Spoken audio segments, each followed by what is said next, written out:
Last time ہم نے یہ ڈسکس کیا تھا کہ جب وحی کا زمانہ جو تھا، جو سٹارٹنگ کا فیز تھا، اس میں وحی بہت تھوڑے تھوڑے پیچز میں آ رہی تھی. خیر اس کے بعد آہستہ آہستہ لوگ مسلمان ہوتے گئے، اور پھر ایک اسپیشل فیز حضور صلی اللہ علیہ وآلہ وسلم پر آیا. اچھا، ایک چیز ریمائنڈ کروانی تھی، وہ یہ کہ جیسے کہ تراویح کے بعد ہمارا سیرت پہ ایک سیشن چل رہا ہے، تو اس میں بار بار حضور صلی اللہ علیہ وآلہ وسلم کا نام مبارک آتا ہے. تو اس لیے مجلس میں کم سے کم یہ ہے کہ ایک دفعہ تو درود شریف ضرور پڑھ لیا کریں، اور جو ساتھ ساتھ پڑھتے رہیں تو اتنا ہی اچھا. نور علی نور. بہرحال کم سے کم ایک دفعہ ضرور پڑھنا چاہیے. تو اس کے بعد اللہ سبحانہ و تعالیٰ نے حکم دیا کہ اب آپ اپنی فیملی میں اس کی ترغیب دیں، اس کی اشاعت کریں.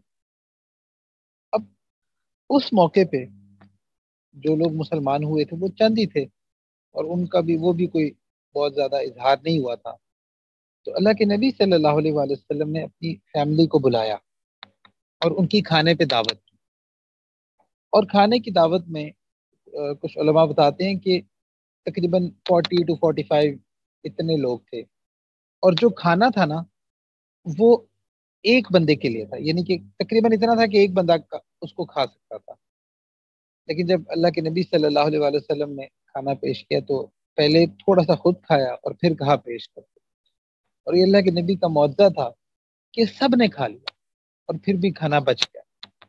تو اس وقت سب کو کھانے پہ بلایا تو تب اللہ کے نبی صلی اللہ علیہ وآلہ وسلم نے وہاں پر اپنی نبوت کی بات کی اور اللہ کا حکم، اللہ کا پیغام سنایا. اب اس موقع پہ آپ امیجن کریں کہ جو انسان کی فیملی ہوتی ہے نا، اس کا جو خاندان ہوتا ہے وہ اس کا سب سے قریبی ہوتا ہے. اس کی اپریسیشن کا بھی اس پہ بڑا اثر ہوتا ہے، اور اس کی اپوزیشن کا بھی اس پہ بڑا اثر ہوتا ہے. چاہے وہ یعنی کہ اس کو فیل کرنا چاہے یا نہ چاہے، اللہ تعالیٰ نے ایک چیز، ایک ایفیلیشن فیملی کی رکھی ہوتی. تو اس لیے فیملی کی جو سپورٹ ہوتی ہے نا، یا فیملی کا آپ سمجھ لیں کہ ڈسکریج کرنا جو ہے، یہ بہت امپورٹنٹ ہوتا ہے انسان کے ایموشنل بیہیویئر میں. تو اس لیے اب آپ امیجن کریں کہ وہ سارے جو فیملی کے لوگ آتے ہیں اور ان کو جب اللہ کے نبی صلی اللہ علیہ وسلم ان کی دعوت فرما کر جب دین کی بات پیش کرتے ہیں تو وہ سب کے سب جو ہیں وہ اٹھ کر چلے جاتے ہیں. یعنی کہ وہ حضور صلی اللہ علیہ وآلہ وسلم کی بات کو بالکل نہیں لیتے. اچھا، بس اس میں ایک واقعہ آتا ہے کہ حضرت علی رضی اللہ عنہ اس وقت چھوٹے تھے، وہ ہاتھ کھڑا کرتے ہیں اور کہتے ہیں کہ میں آپ پر ایمان لے کے آیا. اب اس موقع پہ بھی جو ابو لہب ہے، ابو لہب حضور صلی اللہ علیہ وآلہ وسلم کا چچا تھا. اس موقع پہ بھی جو ابو لہب ہے وہ حضور صلی اللہ علیہ وآلہ وسلم کا مذاق اڑانے لگتا ہے اور اس طرح کی باتیں کرتا ہے، اور خیر وہ سارے کے سارے چلے جاتے ہیں. اور پھر اس کے بعد اللہ کے نبی صلی اللہ علیہ وآلہ وسلم ایک اور موقع پہ جو صفا پہاڑی ہے وہاں پہ کھڑے ہوتے ہیں اور سب کو، اہل مکہ کو جمع کرتے ہیں اور آواز لگاتے ہیں. یہ اصل میں یہ پلیس تھی جہاں پہ پہلے جب بھی کوئی اناؤنسمنٹ کرنی ہوتی تھی تو جو بھی کوئی بات کرنا چاہتا تھا تو وہاں پہ کھڑے ہو کے کرتا تھا، ایک پلیس. تو حضور صلی اللہ علیہ وآلہ وسلم فرماتے ہیں کہ اگر میں تم سے یہ کہوں کہ اس پہاڑی کے پیچھے ایک لشکر ہے جو تمہیں پھاڑنے کے لیے، مار کھانے کے لیے تیار ہے، تو کیا تم میری بات پر یقین کر لو گے؟ اچھا، اب یہ وہ بات ہے کہ جو بالکل انہونی سی ہے، یعنی کہ ایسا ہو نہیں سکتا تھا، لیکن سب نے کہا کہ ہم نے آج تک کبھی آپ سے کوئی ایسی بات نہیں سنی جو کہ خلاف واقع ہو، کوئی جھوٹ ہم نے آپ سے نہیں سنا. تو اگر آپ یہ کہیں گے نا تو ہم اس پر یقین کر لیں. تو پھر اللہ کے نبی صلی اللہ علیہ وآلہ وسلم نے اللہ کا پیغام ان کو دیا. اچھا، اس موقع پہ بھی جو ہے وہ سب، کسی نے بھی بات نہیں دی. اور پھر ابو لہب جو تھا اس نے نہ صرف اپوز کیا بلکہ حضور صلی اللہ علیہ وآلہ وسلم کا مذاق اڑانے لگا. اب آپ دیکھو کہ جو سب سے کلوز لوگ ہیں، اچھا ابو لہب کون ہے؟ ابو لہب جو ہے یہ اللہ کے نبی کا چچا ہے، اور یہی وہ شخص ہے جو کہا کرتا تھا کہ فخر سے کہتا تھا کہ محمد عربی تو ہم میں سے. اور اس کے دو بیٹوں سے اللہ کے نبی صلی اللہ علیہ وآلہ وسلم کی 2 بیٹیوں کے رشتے بھی ہوئے. اللہ کے نبی کی 4 بیٹیاں تھیں اس وقت، جو حضرت رقیہ رضی اللہ عنہا اور حضرت ام کلثوم رضی اللہ عنہا، ان 2 کے رشتے ابو لہب کے بیٹوں سے ہوئے. تو ویسی جہاں پہ بیٹی کا رشتہ ہوتا ہے تو ادھر تو انسان ویسی سینسیٹیو بہت ہوتا ہے. لیکن آپ دیکھیں کہ اللہ کا حکم تھا تو اللہ کے نبی صلی اللہ علیہ وآلہ وسلم نے اس چیز کو بھی بیئر کیا اور یہ رشتے پھر ٹوٹ گئے. تو اتنا ایک ایموشنل ایک سٹریس اور ساری چیزیں، لیکن کسی ایک جگہ بھی ہمیں نہیں ملتا کہ اللہ کے نبی نے کوئی کمپلینٹ کی اللہ سے، اور پھر دین کی دعوت دیتے ہیں. اب جو قریبی لوگ ہیں نا، وہی جو پہلے تعریفوں کے گن گاتے تھے، وہی لوگ جو ہے نا وہ دشمن بنتے جا رہے ہیں. دیکھیں ہمارے ساتھ بھی ایسے ہی ہوتا ہے نا، جب ہم لوگ دین پر چلنے کی کوشش کرتے ہیں تو ہماری سوسائٹی میں جہاں پہ تو دین کا ماحول ہوتا ہے وہاں پہ تو اس کی اپریسیشن ہوتی ہے، لیکن اس کے علاوہ جیسے کہ ہمارے کالجز میں، یونیورسٹیز میں، یا اس کے علاوہ کچھ فیملیز میں جہاں پہ دین کا ماحول نہیں ہوتا، جیسے ہی کوئی لڑکا جو ہے وہ تھوڑا سا بڑا ہوتا ہے اور ذرا فیشیل ہیئرز بڑھانا شروع کر دیتا ہے، یا کوئی بچی جو ہے نا وہ ہیڈ سکارف لینا شروع کرتی ہے، تو فوراً ہی اس کو عجیب سی نظروں سے لوگ دیکھنا شروع کر دیتے ہیں. تو اس موقع پہ بھی آپ دیکھیں کہ اللہ کے نبی پر یہ بھی فیض آتا ہے. اچھا، اور مین وائل بہت سارے لوگ مسلمان ہو رہے ہوتے ہیں، لیکن جو لوگ بھی مسلمان ہو رہے ہوتے ہیں نا، وہ نارملی جو ایک جس کو کہتے ہیں نا لو کلاس، سوشل اکنامکلی جو لو کلاس کے لوگ ہوتے ہیں، لو کلاس سے مراد یہاں پہ معاشی اعتبار سے، نہیں تو وہ تو سب سے اعلیٰ لوگ تھے، وہ تو لو کلاس نہیں تھے، وہ تو سب سے اعلیٰ کلاس ہے کہ اس وقت مسلمان ہوئے. لیکن اس ماحول اور انوائرمنٹ کے لحاظ سے وہ لوگ مسلمان ہو رہے تھے، جس میں حضرت بلال رضی اللہ عنہ کا واقعہ. اب حضرت بلال رضی اللہ عنہ پر، حضرت بلال رضی اللہ عنہ غلام تھے اور ان پر اتنا ظلم ہوتا تھا کہ پورا دن ان کا جو مالک تھا امیہ بن خلف، وہ مارتا رہتا تھا اور اتنا ظلم کرتا تھا کہ مار مار کر وہ لوگ تھک جاتے. اور تیز گرمی میں جو تپتی ریت پہ ان کو لٹا دیا جاتا تھا اور ان پر پتھر رکھ دیے جاتے تھے. اور اس وقت بھی جب یہاں تک آیا کہ کوئلوں پر لٹا دیا جاتا تھا اور جو گوشت کی چربی تھی وہ پگھلتی تھی تو اس سے کوئلے پوچھتے تھے. تو اس لیول کا ٹارچر بیئر کیا، بٹ اسٹل جب ان سے پوچھا جاتا تھا تو وہ کہتے تھے احد احد احد. عجیب عجیب عشق ہے، عجیب محبت ہے کہ جب وہ کہتے ہیں نا کہ خیر. تو اسی طرح اب ہم لوگ اپنی لائف میں دیکھتے ہیں، ہم پہ تو کوئی ایسی مشکلات ہی نہیں. ہم پہ کیا مشکل ہوتی ہے؟ ہم پہ یہ مشکل ہوتی ہے کہ ہماری شادیوں کے رسم و رواج ہوتے ہیں، یا ہمارے چھوٹے موٹے فنکشنز ہوتے ہیں، بس وہاں ہم نے گناہوں کو چھوڑنا ہوتا ہے، وہی ہم سے چھوٹ نہیں رہا ہوتا. یہ ہم نے یہ بھی رسم کرنی ہے، یہ بھی رسم کرنی ہے، وہ بھی رسم کرنی ہے. ہمارے بچیوں کے جو آئیڈیلز ہیں وہ اسنیپ چیٹس نے بنا دیے ہیں، انسٹاگرام نے بنا دی، اور اگر وہ نہ ہو تو اس پہ کمپلینٹ کر رہے ہو. دیکھیں جی ہماری لائف میں تو یہ نہیں ہے، ہمیں تو یہ نہیں ملا، ہمیں وہ نہیں ملا. یہ کمپلینٹس ہوتی ہیں ہماری. اور وہ لوگ کیا تھے؟ اچھا، آج ہم لوگ کلمہ پڑھتے ہیں نا، ہمارا تو کلمہ پڑھنے کا ایک مقصد یہ ہوتا ہے کہ ہم مسلمان ہیں اور اس چیز کو ہم ریوائیو کرتے ہیں. ان لوگوں کا کلمہ پڑھنے کا کیا مقصد؟ ان لوگوں کا کلمہ پڑھنے کا مقصد تھا، وہ لوگ یہ جانتے تھے کہ پوری سوسائٹی ہمارے خلاف ہو جائے گی، ہم نے ان پر اللہ کے نبی پر یقین رکھنا ہے، پوری سوسائٹی ہمارے خلاف ہو جائے گی، ہم پہ ظلم ہوگا، ہم پہ ہر چیز کا پریشر ہوگا، اور اس کے علاوہ ہم پہ فائنینشیل پریشر ہوگا. کتنے پریشرز ہوں گے. آج ہمیں بس اسی کا ڈر ہو نا کہ ہمارا یہ کلائنٹ مس ہو جائے گا یا ہمارا باس ہم سے ناراض ہو جائے گا، تو ہم اسی پہ کتنی چیزیں جو ہے نا وہ کمپرومائز کر لیتے. ہمارا فلاں ہم سے ناراض ہو جائے گا، فلاں رشتہ دار ناراض ہو جائے گا، فلاں وہ ناراض ہو جائے گا. تو ہم اپنی تمام چیزوں میں بس یہ نہیں دیکھتے کہ اللہ ناراض ہو رہا ہے یا رسول اللہ ناراض ہو رہے ہیں. اچھا، پھر اسپیسیفکلی یہاں مینشن کروں گا کہ اکثر ایسی فیملیز جن کے ہاں نارملی تھوڑا سا یعنی کہ آپ سمجھ لیں کہ پارشل دین پایا بھی جاتا ہے، لیکن اپنے فنکشنز میں آ کے نا سب سے زیادہ برائی اوپنلی وہ کر رہے ہو. مثال کے طور پہ بہت جگہ بہت فیملیز میں ایسے دیکھنے میں آتا ہے ویسے پردہ کرتی ہیں لیکن شادیوں پہ جاتی ہیں تو سارا پردہ ہوا ہوا ہوتا ہے۔ اور ویسے ٹھیک ہے گانوں سے اور ان چیزوں سے بچتے ہیں، لیکن جب شادیوں پہ جاتے ہیں تو فل اس چیز کو وہ کہتے ہیں جس کے بغیر فنکشن ہی نہیں ہوتا۔ تو ہماری لائف کی تو کمپلینٹس ہی مختلف ہیں، ہماری تو ڈومینز ہی مختلف ہیں، جبکہ ہماری بگننگ کیا تھی، ہم چلے کہاں سے تھے، اصل میں حضور صلی اللہ علیہ وسلم پر کلمہ پڑھنے کا مقصد کیا تھا۔ تو اگر ایسے ہی کلمہ پڑھنا ہوتا ہے نا جیسا ہم لوگ پڑھ رہے ہیں تو شاید ابو جہل بھی پڑھ لیتا، لیکن اس نے کیوں نہیں پڑھا؟ کیا ایسی بات نہیں کہ اس کو پتا نہیں تھا کہ اللہ کے نبی سچے نہیں ہے؟ اس کو پتا تھا، اس نے ایک دو جگہ اقرار بھی کیا، لیکن وہ یہ کہتا تھا کہ مجھے اپنی مرضی چھوڑنی پڑے گی، مجھے اپنی ول چھوڑنی پڑے گی، مجھے اپنے آپ کو حضور صلی اللہ علیہ وسلم کے تابع کرنا پڑے گا۔ تو ہم اپنی لائف میں دیکھیں کہ ہم کتنا رسول اللہ کے تابع،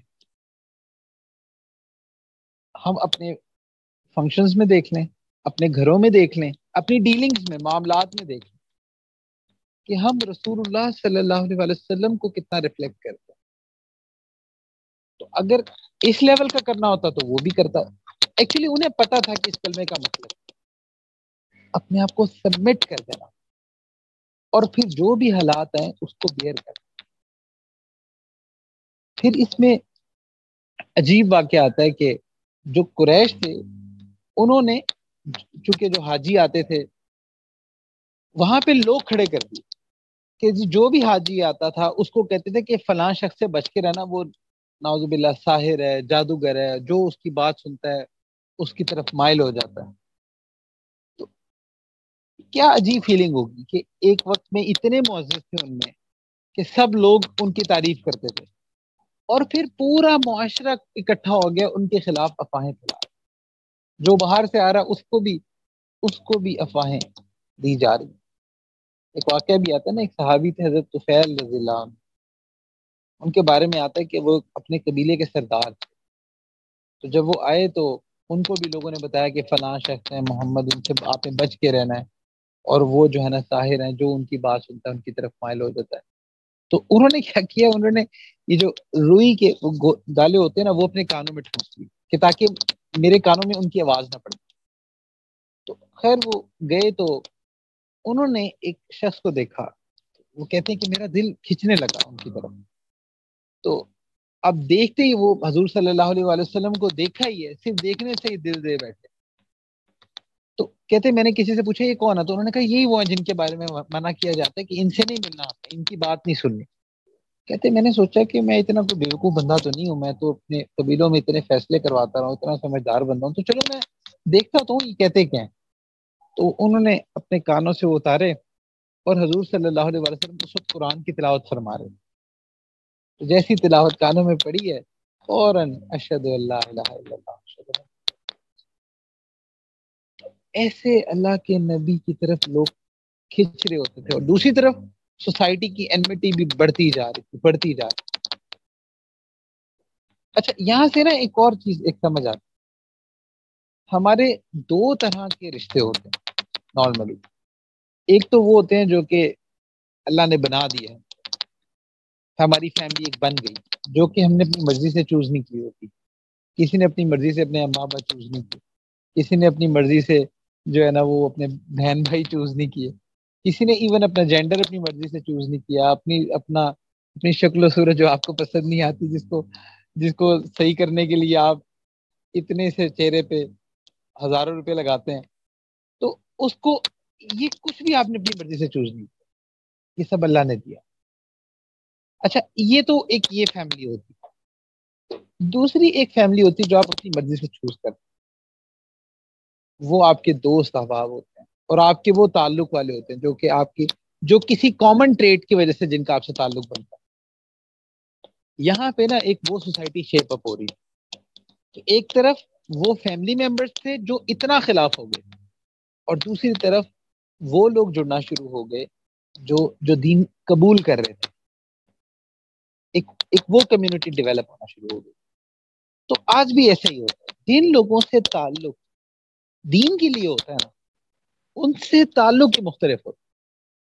شاید سگے بہن بھائیوں میں بھی وہ چیز نہیں ہوتی، اگر ان کے درمیان دین نہ ہو. یہ جو دین ہے نا، یہ اصل میں فیملیز میں، رشتوں میں، کسی بھی تعلق میں بانڈنگ کا کام کرتا ہے، یہ ایلفی کا کام کرتا ہے. آپ کسی رشتے سے دین نکال لیں، پھر دیکھیں کیسے دشمنی پیدا ہوتی. کیونکہ یہ جو محبت ہے، یہ کوئی انسان کسی کے دل میں ڈال ہی نہیں سکتا. بہویں پریشان ہے کہ جی ساس جو ہے نا وہ رگڑتی ہے، ساس پریشان ہے کہ جی بہو بات نہیں مانتی، جبکہ دونوں اللہ کی نہیں مانتے، ایک دوسرے میں لگے ہوتے ہیں، پھنسین پھنسائے ہوتے ہیں. یہ ہر گھر کی کہانی. پھر اسی طرح اور فیملیز میں ایسے ہی ہوتے ہیں کہ جی کسی کے ہاں کچھ دیکھ لیا، یا کسی کو ایکسیپشنلی اللہ نے کچھ دے دیا، تو دل میں خوشی کے بجائے تنگی محسوس ہونے لگ جاتی، حسد کی کیفیت آنا شروع ہو جاتی. حالانکہ وہ ساتھ پلے ہوتے ہیں، لیکن چونکہ تعلق اللہ کے لیے نہیں ہوتا. جہاں تعلق اللہ کے لیے ہوتا ہے نا، وہاں یہ چیزیں نہیں آتی. اچھا، اور آپ یہ ایکسپیرینس کر لیں کہ اس تعلق کے لیے نا آپ کو بلڈ ریلیشن کی بھی ضرورت نہیں ہے. جو لوگ دین پر آتے ہیں وہ اس چیز کو ایکسپیرینس کرتے ہیں کہ جن لوگوں سے ہمیں تعلق اللہ کے لیے ہوتا ہے نا، ان تعلق کا مزہ ہی ان کے ساتھ آتا. ہمارے شیخ فرما رہے تھے کہ تم یہ سمجھتے ہو کہ تم اللہ کے بغیر یا دین کے بغیر تم انجوائے کر سکتے. وہ فرماتے کہ میں تمہیں چیلنج کرتا ہوں، تم انجوائے کر کے دکھا دو. ہم تمہیں آخرت کی یا جنت کی ہم یہ والی بات نہیں کرتے، ہم تمہیں اس دنیا کی بات کرتے ہیں کہ دین کے بغیر تم یہ رشتے انجوائے کر کے دکھا دو، تم یہ دنیا انجوائے کر کے دکھا دو. نہیں کر سکتے، کیونکہ اللہ نے سکون صرف اپنی یاد میں رکھا. تو اس لیے آپ نے کوئی بھی تعلق ہو، جس تعلق کو آپ لے کے چلنا چاہتے ہیں نا، چاہے آپ کا بلڈ ریلیشن ہو یا اس کے علاوہ، اس تعلق کی بنیاد دین رکھیں. جب دین ہم رکھ لیتے ہیں نا تو اپنی ایگوز ختم ہو جاتی اور ایکسپیکٹیشن ایک دوسرے سے ختم ہو کے اللہ کی طرف چلی جاتی. جتنا زیادہ ہم ایک دوسرے سے ایکسپیکٹیشن لگائیں گے نا، اتنا زیادہ تعلق خراب ہو. کیونکہ انسان ہے نا، فرشتہ کوئی ہو نہیں سکتا. ہر کوئی آپ کی ایکسپیکٹیشن پہ پورا اتر نہیں سکتا، اور ایون آپ بھی کسی ایکسپیکٹیشن پہ پورے نہیں اتر سکتے. 100 برائیاں اگر دوسرے کے اندر ہیں تو 100 برائیاں ہمارے اندر بھی ہوتی. تعلق وہی چلتا ہے جہاں پہ جو اللہ کے لیے، جو اللہ کے لیے. اسی طرح آپ نے دیکھا ہے کہ انسان چھوٹا ہوتا ہے، چھوٹے ہوتے ہی پہلے اسکول میں جاتا ہے تو وہاں پہ بھی اس کی دوستیاں ہوتی ہیں، پھر آہستہ آہستہ بڑا ہوتا ہے تو دوستیاں بھی ہوتی رہتی ہیں. یہ دوستیوں کا ایک سرکل بنتا رہتا ہے. تو جو دوست جو اللہ کے لیے بنتے ہیں نا، جن کے بیک گراؤنڈ میں دین ہوتا ہے، ان کے ساتھ تعلق جو ہے نا وہ قبر تک چلتا ہے، اور ایون جنت تک چلتا ہے. جیسا کہ اللہ کے نبی صلی اللہ علیہ وسلم نے فرمایا کہ المرء علی دین خلیلہ، کہ انسان جو ہے وہ اپنے دوست کے دین پہ ہوتا ہے. پھر ایک اور جگہ فرمایا کہ آخرت میں ہر انسان اسی کے ساتھ اٹھایا جائے گا جس سے محبت کرتا ہوگا. محبت سے مراد یہ کہ کس بیس پہ آپ کس سے محبت کرتے ہیں، آپ کا تعلق کس بیس پہ. ایون دا کلوزسٹ ریلیشن شپ جو کہ ماں بیٹے کا ہوتا ہے، یا میاں بیوی کا ہوتا ہے، یا کوئی بہن بھائیوں کا ہوتا ہے، یہ بڑے کلوز ریلیشن شپس ہوتے ہیں. اگر یہاں پہ بھی دین نہیں ہے نا تو کوئی محبت نہیں ہوتی. اللہ تعالیٰ وہ محبت کی نعمت دیتے نہیں ہیں انہیں. یہ محبت اللہ کا گفٹ ہے، اور اللہ تعالیٰ یہ گفٹ صرف انہیں کو دیتے ہیں جو اس میں دین کو رکھتے ہیں. تو خیر، صحابہ کرام اس وقت بہت زیادہ آزمائشیں جھیل رہے تھے. اب قریش کیا کرتے ہیں کہ وہ اکٹھے ہو کے ابو طالب کے پاس آتے ہیں. اب آپ یہاں پہ بھی سینیریو فیل کریں کہ اللہ کے نبی کے بچپن سے ہی ماں باپ نہیں ہیں، اور بچپن سے جو پالا ہے، جو ان کو شیلٹر دیا، وہ ابو طالب نے دیا، ہاتھ پکڑ کے بڑا کیا. تو جس کے ساتھ ایک ایسا تعلق ہو، مطلب آپ ایسے سمجھ لیں کہ جیسے وہ ان کے والد ہی تھے، والد کی جگہ پہ. ایسے تعلق کو وہ اپروچ کرتے ہیں قریش، اور وہ کہتے ہیں کہ آپ ان کو منع کریں کہ کیوں ہمارے بتوں کو غلط کہتے ہیں، اور یہ کیا اپنے دین کی بات کرتے ہیں. ابو طالب جو ہیں وہ اللہ کے نبی کے پاس آتے ہیں اور بڑی ایک ریکویسٹ کرتے ہیں کہ میرے بیٹے، مجھ پہ میں بوڑھا ہوں، مجھ پہ وہ بوجھ نہ ڈالو جو میں اٹھا نہ سکتا ہوں۔ مطلب وہ یہ کہہ رہے تھے کہ تم یہ پورا مکہ خلاف ہو رہا ہے، تو میں تمہیں اتنی دیر تک اور اتنا زیادہ میں ان سب کا پریشر نہیں بیئر کر سکتا۔ تو اللہ کے نبی فرماتے ہیں کہ اگر میرے ایک ہاتھ پر سورج اور ایک ہاتھ پر چاند بھی رکھ دیا جائے، میں پھر بھی اس سے پیچھے نہیں ہٹوں گا۔ اچھا، یہاں پہ نا ایک اور بڑا ایک نقطہ ہمارے لیے ہے آج کل کی لائف میں۔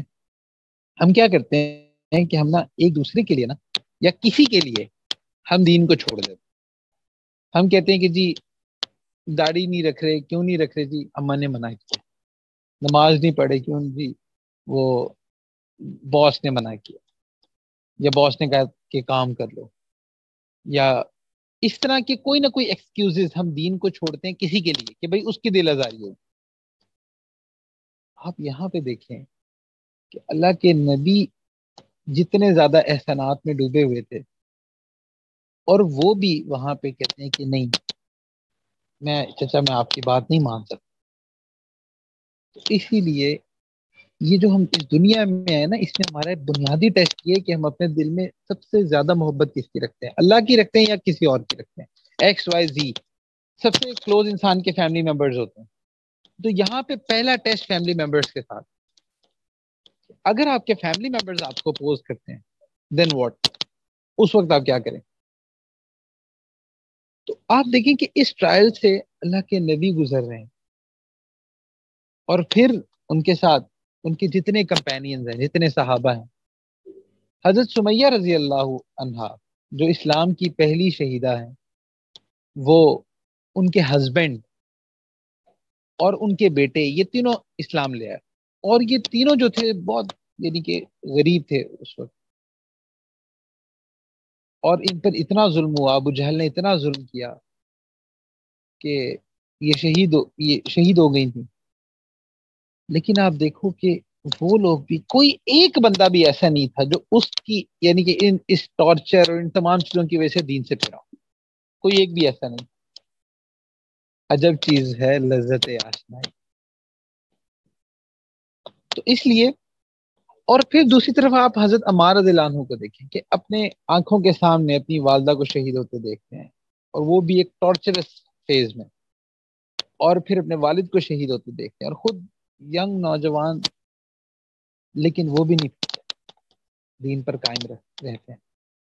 اور حضرت بلال رضی اللہ عنہ ماشاءاللہ بعد میں پھر سیدنا بلال بنتے ہیں، تو وہ بھی کن ٹرائل سے گزرے۔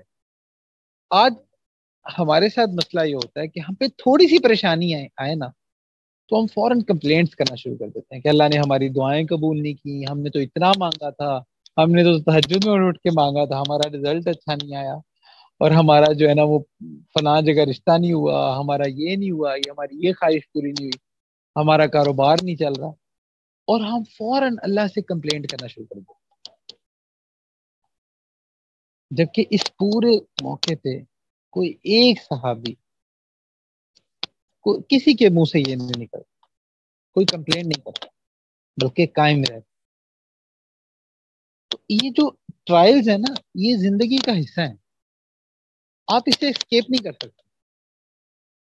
ایک دنیا میں آپ جانتے ہیں کہ بہت قسم کے لوگ ہیں، تو کچھ لوگ ہوتے ہیں جن کو ہم ایتھیسٹ کہتے ہیں، جو اللہ کو نہیں مانتے۔ کچھ لوگ ایسے ہوتے ہیں جن کو نا کہتے ہیں میزوتھیسٹ، کہتے ہیں میزوتھیسٹ۔ میزوتھیسٹ وہ لوگ ہوتے ہیں جو اللہ تعالیٰ سے یا خدا سے نفرت کا اظہار کرتے ہیں، کافر ہوتے ہیں وہ، اور وہ یہ کہتے ہیں کہ بھئی یہ جو سفرنگز ہیں، یہ جو پریشانیاں ہیں، اگر اللہ تعالیٰ اتنے رحمان و رحیم ہیں تو یہ پریشانیاں کیوں آتی ہیں، یہ سفرنگز کیوں آتی ہیں؟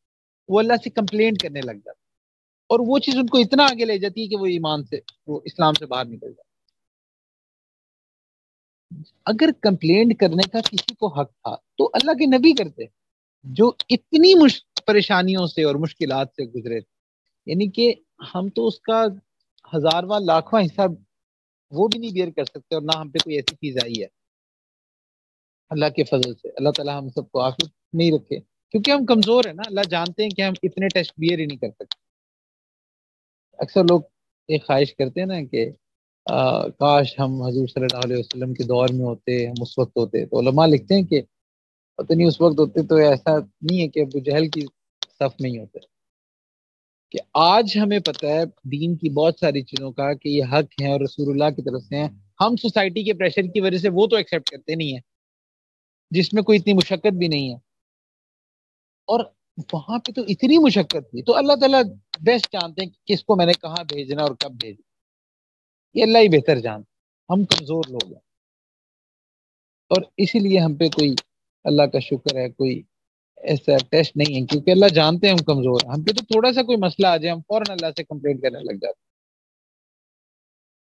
تو اس لیے کوئی ہمیں کچھ کہہ دے, کوئی ہمیں کوئی اکنامکلی کوئی مسئلہ آ جائے خدا نخواستہ, پہلی پریشانی یا اللہ اتنی دعائیں کی تھیں کدھر گئیں. اللہ کب صحیح ہوگا, کیا صحیح ہوگا, یہ کیوں نہیں ہو رہا, کیسے نہیں ہو رہا. تو اگر دیکھو کہ اگر کمپلینٹ ہی کرنی ہوتی نا تو یہ لوگ کرتے ہیں جنہوں نے واقعی میں اللہ کے لیے چیزیں جھیلی تھیں اور اتنا بائیکاٹ سہا, اتنا سب کچھ سہا. اور آج ہم دو جملے نہیں سنتے گے. ہم تھوڑا سا دین پہ چلے نا, کوئی ہمیں مولوی صاحب کہہ دے, کوئی ہمیں کوئی ایسی بات کہہ دے, تھوڑا سا ریلیجیسلی کوئی ٹانٹ کر دے, ہم اسی سے ہی پریشان ہو جائیں, اسی سے ہمارا ایمان ڈگمگانے لگ جائے. ہم کہتے ہیں جی ہم اپنے فرینڈ سرکل میں کیسے بیٹھیں گے, ہم اپنے فرینڈ سرکل میں کیسے جائیں گے. آپ یہ دیکھو کہ وہ جو تھے انہوں نے بھی وہ بھی تو ان چیزوں سے گزرے تھے. تو اللہ تعالیٰ ہر ٹیسٹ کے بعد ایک ریوارڈ دیتا ہے. اس لیے زندگی میں جب بھی دین کی وجہ سے یا دین پر چلتے ہوئے ہمیں کچھ ایسے تھوڑے بہت ٹرائلز آتے ہیں نا تو یہ بڑی خوش نصیبی کی بات. تو ایک سینس میں یہ قبولیت کی نشانی بھی ہوتی کیونکہ اللہ کے نبی پر بھی یہ ٹرائلز آئے, صحابہ پر بھی آئے, یہ سب پہ آئے. تو جو بھی اس رستے پر چلتا ہے اس میں تھوڑی بہت ہی یہ چیزیں آتی ہیں, لیکن یہاں پہ ہی تو اسٹیٹ فاسٹ کرنا ہوتا ہے, یہاں پہ بھی تو کرنا ہوتا ہے. اور کیا ایسا ہوتا نہیں ہے جو کام ہم نے کرنا ہوتا ہے چاہے سوسائٹی جو مرضی کہتے رہے, اما ابا جو مرضی کہتے رہے, اور جو کام ہم نے کرنا ہوتا ہے نا وہ ہم کر گزرتے ہیں, وہاں ہم بہت ڈھیٹ ہوتے ہیں. ہمیں یہ سارے اخلاقیات نا دین میں یاد آتے. فلاں کا دل نہ دکھ جائے, وہ کیا سوچے گا, ایسے کیا ہوگا, ویسے کیا ہوگا. چلو واجب ہی تو ہے نا, چلو سنت ہی تو ہے نا, فرض تو نہیں ہے نا, اس طرح کی باتیں کرتے ہیں. اصل میں کلمے کے مطلب کو سمجھنا ہی بڑی امپورٹنٹ چیز ہے. اچھا پھر اس کے بعد اللہ کے نبی کو جو جو سب سے قریبی تھے اس وقت وہ کون تھے؟ حضرت ابو بکر صدیق رضی اللہ عنہ. آپ دیکھیں کہ جو بندہ آپ کا کلوز ہوتا ہے نا وہ آپ کے غم کو سمجھتا ہے, آپ کی فکر کو سمجھتا ہے اور آپ کے کاز کو لے کے چلتا ہے. ویسے کوئی شخص آپ کو جو مرضی کہتا رہے کہ جی میں آپ کے بہت کلوز ہوں, میں آپ کے بہت کلوز ہوں, مجھے آپ کی بڑی کیئر ہے. آپ کے کلوز وہی ہوتا ہے جو آپ کے کاز کو لے کے چلتا ہے, جو آپ کی زندگی کے مقصد میں آپ کے ساتھ ہوتا ہے, جو مشن میں آپ کے ساتھ ہوتا ہے. یاد رکھیں کہ کوئی بھی تعلق جو ہوتا ہے نا اس کا کوئی کوئی ایک گراؤنڈ ہوتی ہے. مثال کے طور پہ کچھ لوگ ایسے ہوتے ہیں جن سے ہمارا صرف بزنس ریلیشن ہوتا ہے, ان کے ساتھ صرف بزنس تک کا تعلق, اتنی چیزوں کا تعلق.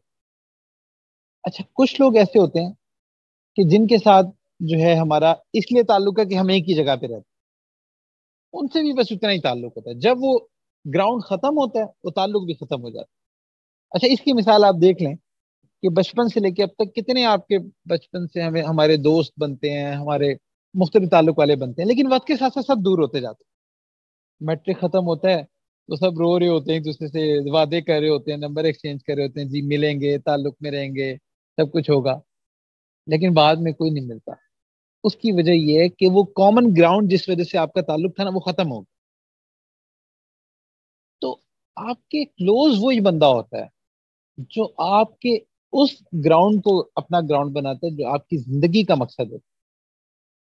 تو حضور صلی اللہ علیہ وآلہ وسلم کی زندگی کا مقصد جو تھا وہ دین کو پھیلانا تھا, اور حضرت ابو بکر صدیق رضی اللہ عنہ سیم اسی مشن کو لے کے اسی پہ چل پڑے تھے.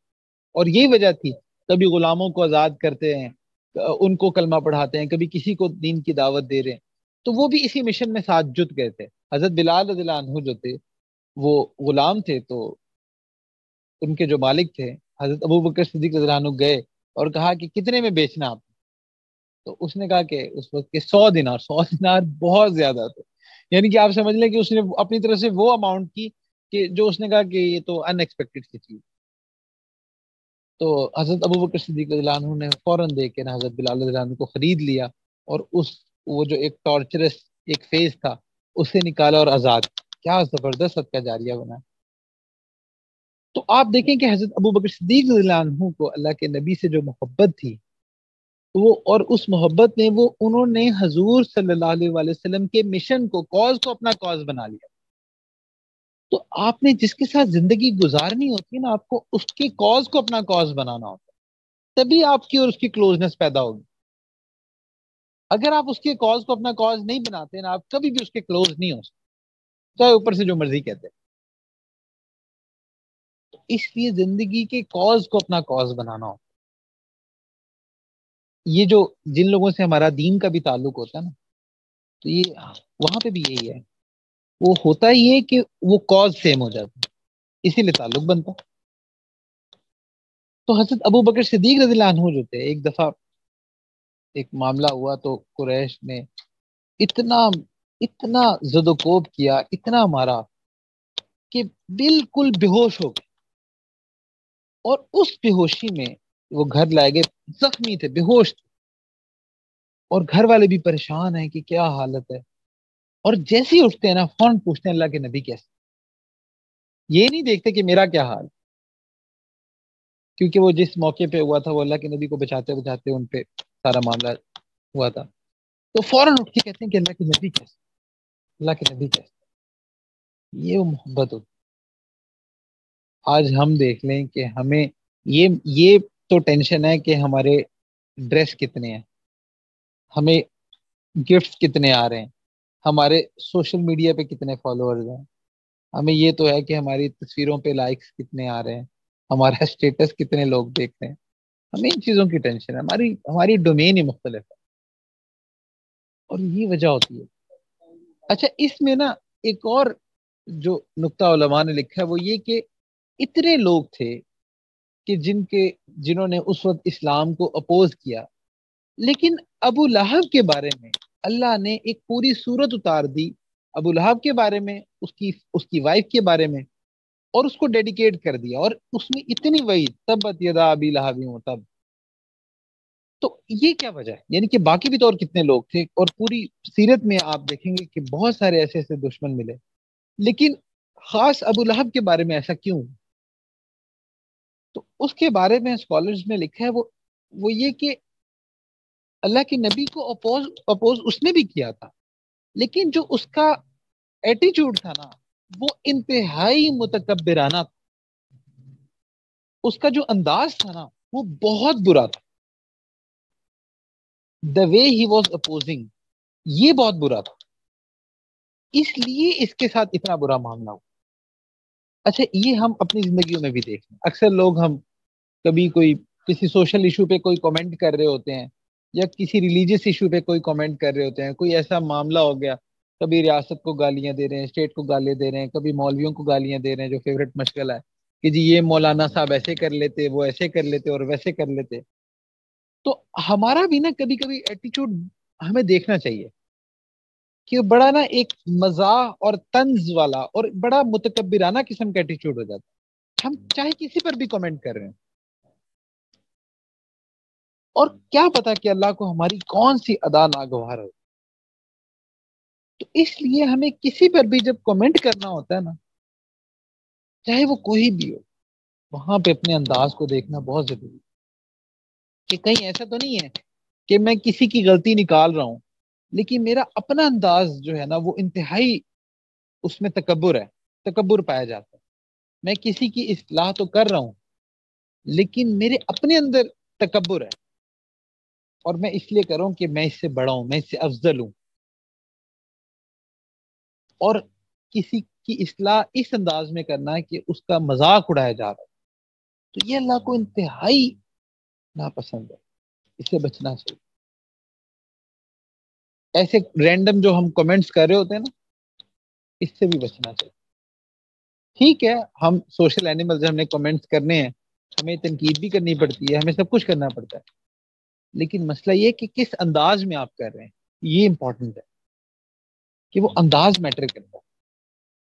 اللہ سبحانہ و تعالیٰ سے دعا ہے کہ اللہ سبحانہ و تعالیٰ ہمیں دین کی سمجھ عطا فرمائے، اور جو کہا گیا اللہ تعالیٰ ہمیں اس پر عمل کی توفیق عطا فرمائے. وآخر دعوانا الحمد للہ رب العالمین.